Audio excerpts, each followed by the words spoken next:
See, this is a really good point for founders to consider, which is in a crowded space where there's many people going after the same users, how does this opportunity even exist? If everybody's making schlocky stuff and you elevate it, well, it will stand out even more. And the onboarding is another thing you get a lot of credit for. Everybody's stealing this, which is this product right for somebody? So let's talk about that for a second before we go to the new features, because I really want to educate the new founders who are listening. You are pretty militant about not letting people use your product if it's not for them. How did you figure out what the criteria was for this joyful, luxurious software that is massively productive, and who should have it and who shouldn't? Because gosh, somebody comes in and they're like, yeah, I'll buy the car anyway. I don't care. But you just say, yeah, you kind of do need to care. So what were the criteria and how do you think about it? This is what I call strategy on a slide. So everyone should try and do this. This is really, really old, by the way. I don't know if it's legible, but this was done in 2017. And I think what I love about this is it's still relevant today. Like, this is still basically the strategy. And these are the rows I always advise. Have your strategy, number one. Number two, whatever your competitive advantages are. And number three, what hypotheses or assumptions you're making, because you're going to make sense, right? So let's take a look here. Number one, position Superhuman for founders and CEOs of tech companies with 25 to 500 people, so definitely SMB. And look how niche that is, founders and CEOs of technology companies. Number two, deliver the world's fastest and most beautiful email experience. And then number three, sell into those companies. And this has not changed today. We're on step 3 of this very long but robust plan.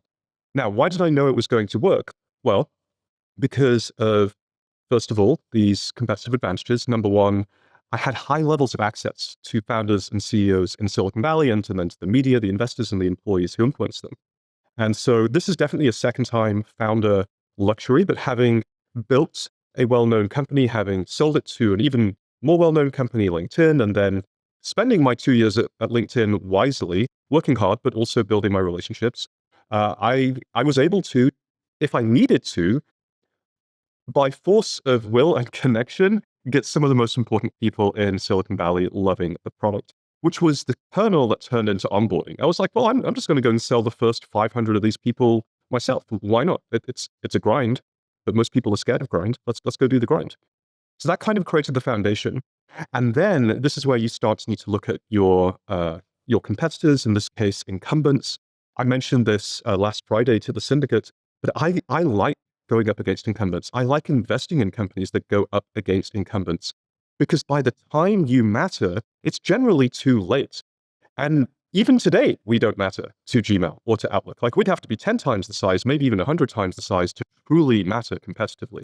And so, we're a microbe, or we're a virus on a microbe on the back of a fly. Like, we're small. That said, it's important to have a strategy that works. And I always point to Conway's law. If you're not familiar with Conway's law, it's basically that you can see the structure of the organization in the products that they make. If you look at Gmail, you can basically see the organizational structure of Google. And that means that they struggle with certain specific things. So Microsoft and Google both struggle with creating fast products, not because they have bad engineers, actually the opposite, they have the world's best engineers, but simply because the products are already at scale and entrenched. And similarly, they struggle with design, again, not because they have bad designers, but because the leadership of these products changes every 2 years, and they have to do a one-size-fits-all tool. So what if you just didn't do those things? What if you built it from scratch for speed? What if you had leadership like myself that isn't going to change for 10, 20 years? What if you don't build for a mass audience? Then you can do something special. Founders, let's be real. Let's keep it a buck. Finding great developers is hard. It's like one of the hardest things you have to do in our industry, especially when you're trying to run and scale your startup.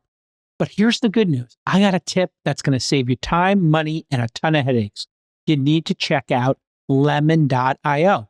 Lemon.io has thousands of on-demand developers who can help you. They have done all the work to find and vet great developers who are experienced, who are results-oriented, and who charge competitive rate. Great developers we know are hard to find and integrate into your team, so Lemon.io will handle all of that for you. They're only going to offer you hand-picked developers with at least 3 years of experience. And if something goes wrong, Lemon.io will find you a replacement developer ASAP. A bunch of launch founders have worked with lemon.io and they have told me they've had a great experience. So here's your call to action. Go to lemon.io/twist and find your perfect developer or an entire tech team in 48 hours or less. And Twist listeners get 15% off the first 4 weeks. So stop burning money, hire developers smarter. Visit lemon.io/twist.